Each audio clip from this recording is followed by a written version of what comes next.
I'm going to tell you about a Time magazine recent poll. This was a poll on words that they thought should be banned. You might have heard of it, but maybe you didn't know that amongst the words to ban was the word feminist. And this was actually highly controversial. So Time magazine then had to apologise for putting feminist on this list. My speech is going to be based on an article by Katy Steinmetz, which I found on the website hellogiggles.com. And this was an article that was written at the time of the poll. I'll begin. Time magazine is currently conducting its annual Which Word Should Be Banned from the English Language poll. The qualifications for a word being nominated, according to Time, is the following. It's that feeling that if you hear that word one more time, you will definitely cringe. And so there's a list of nominees up on their site for readers to vote on right now. Amongst the words that Time is suggesting should be abolished from our vocabularies for 2015 are the words basic, the string of words om nom nom nom nom nom nom nom nom, I know, and obvi, the shorter version of obvious, along with sorry not sorry, which is something people say, and the word feminist.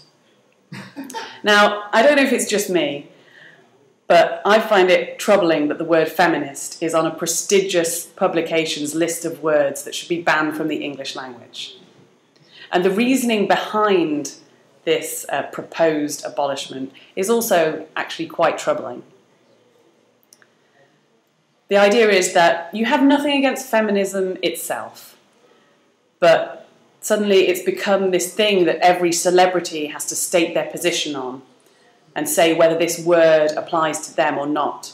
It's almost like they're politicians declaring a party. So there's a general feeling that we should stick to the issues and just stop throwing the label around. Personally, I think there's quite a lot wrong with this argument.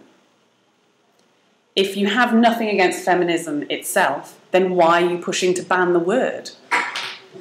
Isn't it also a good thing that famous people are using their power to promote gender equality?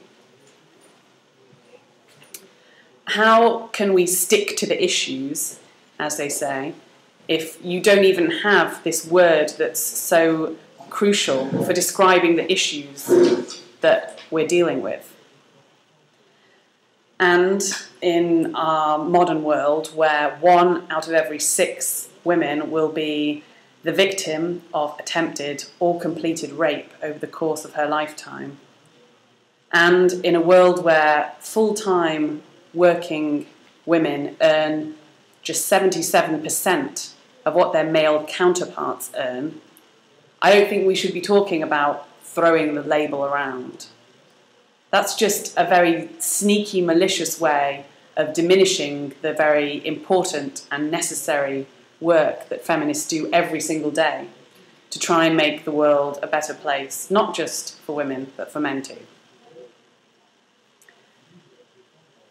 So when the person who created the poll, Katy Steinmetz, was challenged on having the word feminist included, her response was actually very dismissive. She said that this is just something that's responding to trends in the media, and it's nothing to do with feminism itself. And this is all undoubtedly very bad, but unfortunately it gets worse. At the time this article was written, the word feminist was leading the polls with a whopping 50% of the vote.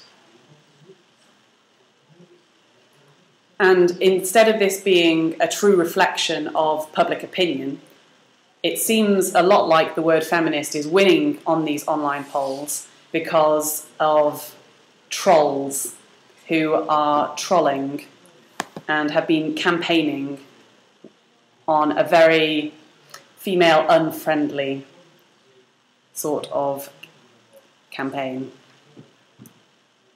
I actually find the whole list idea that Time have here very problematic. Most of the words are words that are used by young women on the internet, a place where they found a platform that allows them to be heard, to grow their bases, and to mobilise when action's needed.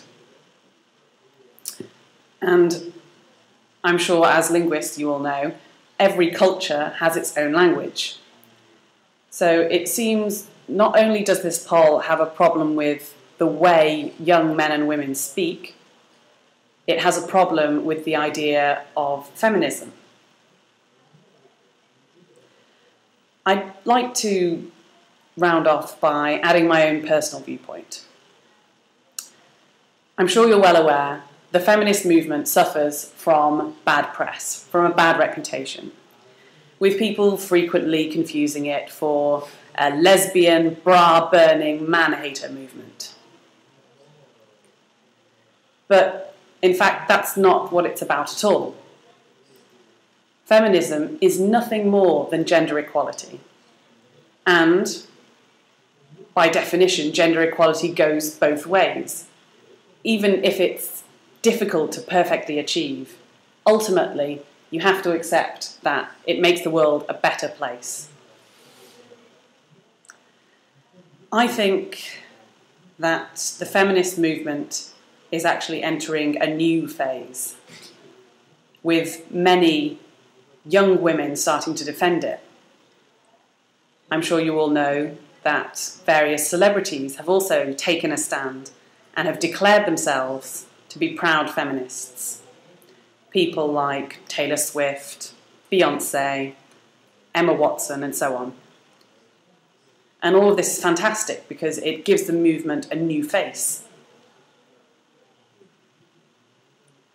At the end of the day, I think that feminism can be compared to the fight against racism. It's about a large part of the population not benefiting from their full human rights, just based on this parameter that they're not at all responsible for, either race or sex, as the case may be. And so, to conclude, I'd have to say that putting feminist on a list of words to ban is, in my opinion, exactly the same as putting human rights or democracy on that list. And it amounts to an attack against everyone. Thank you.